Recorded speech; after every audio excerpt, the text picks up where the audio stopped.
Today I'm going to share with you 5 tips on how to get organised in your business. These tips are going to have you feeling organised, confident and far more productive at work.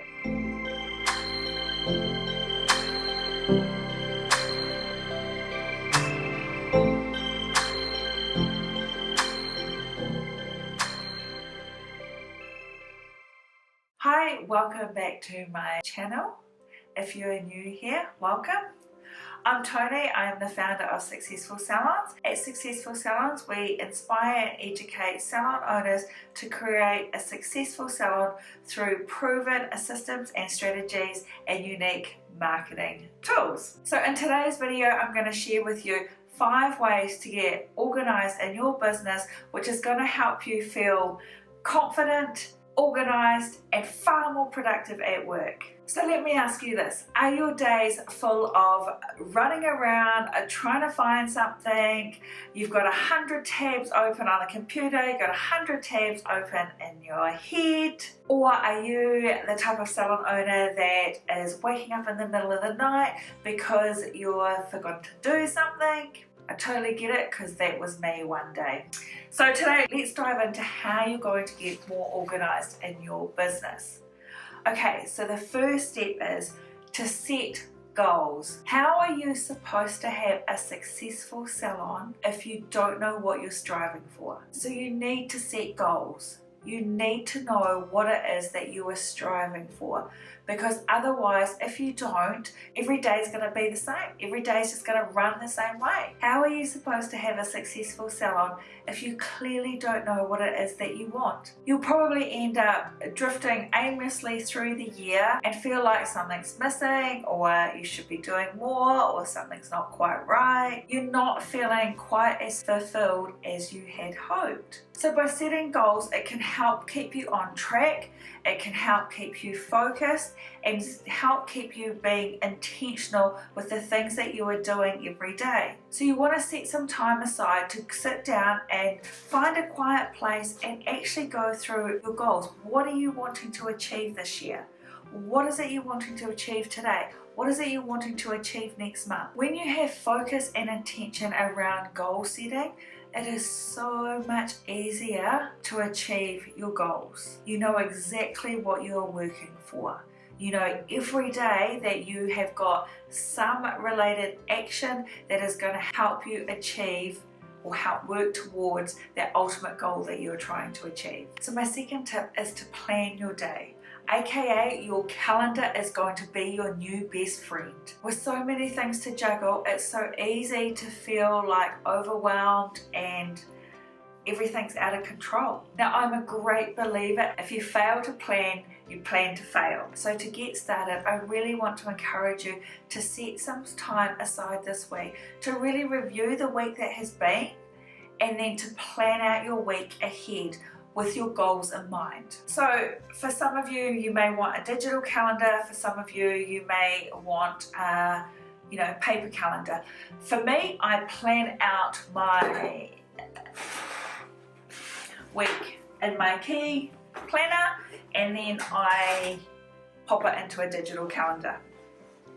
So it's entirely whatever works for you, you've got to find something that's going to work for you. But that's what works for me. I like to know exactly what's happening, and if it's in my digital calendar, I can refer to it all the time. And at the beginning of the week, I can plan out what my week is going to look like. So some of the things that you want to include is any meetings that you have. This includes any team meetings with your team members, like one-on-one coaching, anything like that, any meetings you have with suppliers or any outside meetings. The time that you're on the floor, plan out what the hours are that you're going to be on the floor, what days they are going to be. This is your business. You get to design it how you want to. So if you only want to be on the floor for 3 days, then plan out those days. Obviously you might not be able to do it straight away, but plan for it. Pop it in as one of your goals that by January next year you only want to be working 3 days a week on the floor. You get to design it. It's your business. Anything that's going to help you move your business forward and be more organised. Training sessions that you're having with your team members, any training sessions your team members are taking with other team members, you want to know what is going on. Planning for your team meetings. When are you going to set some time aside to plan for your team meetings? Any family commitments that you have. You know, what is going on outside? Do you schedule in some family time?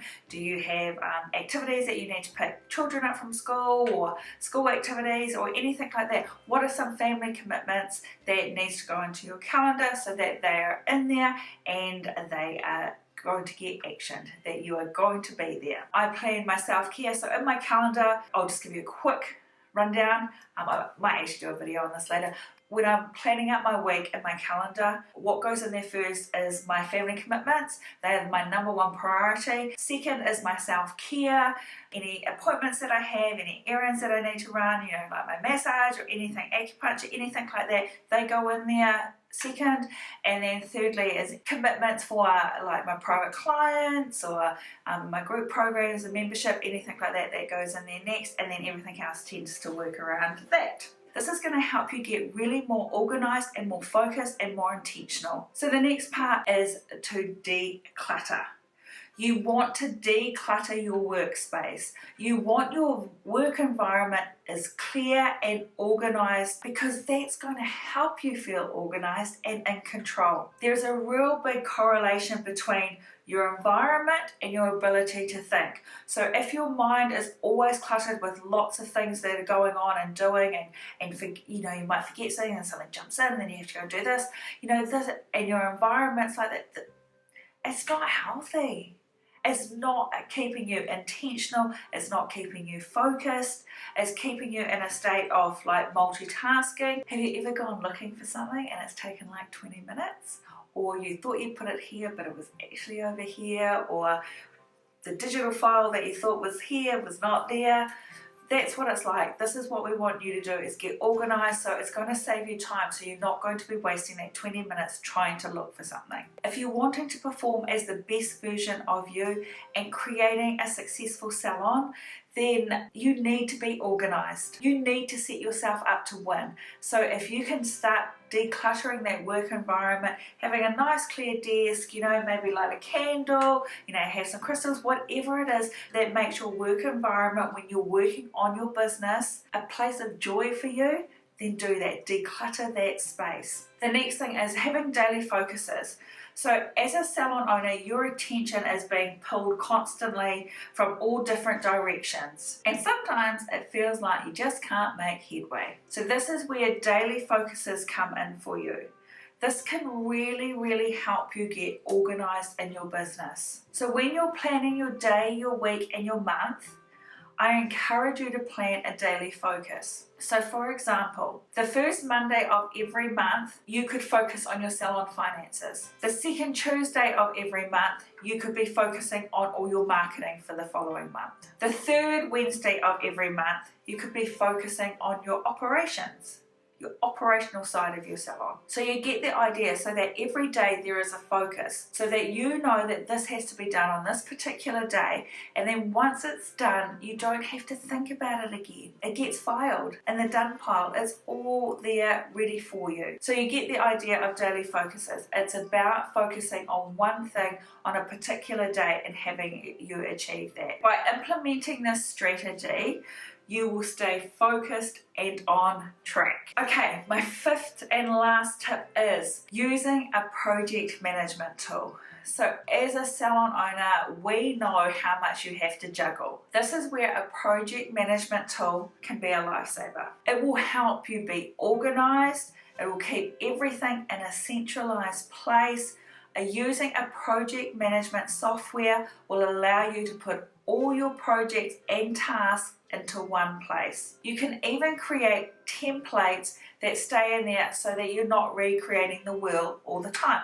For instance, if you had a newsletter, you're not recreating a newsletter every time. You've got a template and you're using popping in the bits where it needs to go. Imagine only having to go to one place to see what work you need to do for that day. Capture any amazing new ideas that you have, you can write in there. Update any training plans. Create action plans for your team members. So there are lots of great project management tools out there.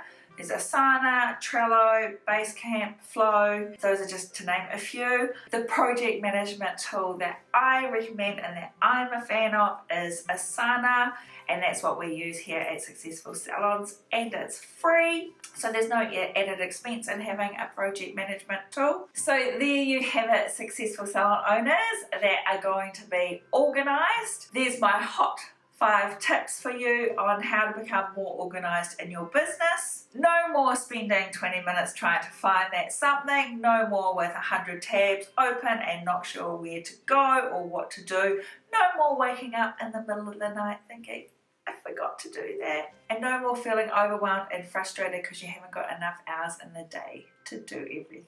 So if you're looking for more ways to get organised in your business, we have a great collection. Well, it's a training course inside Successful Salons Club. We like to call them collections. That is all about how to get organised in your business, and it's a step-by-step process. So you can come and join us in there, and you can get started for $7 for a 7-day trial. So I hope you really enjoyed this video. If you did, please give it a thumbs up. If you haven't had a chance to subscribe, I invite you to do so. And I'll see you in our next episode.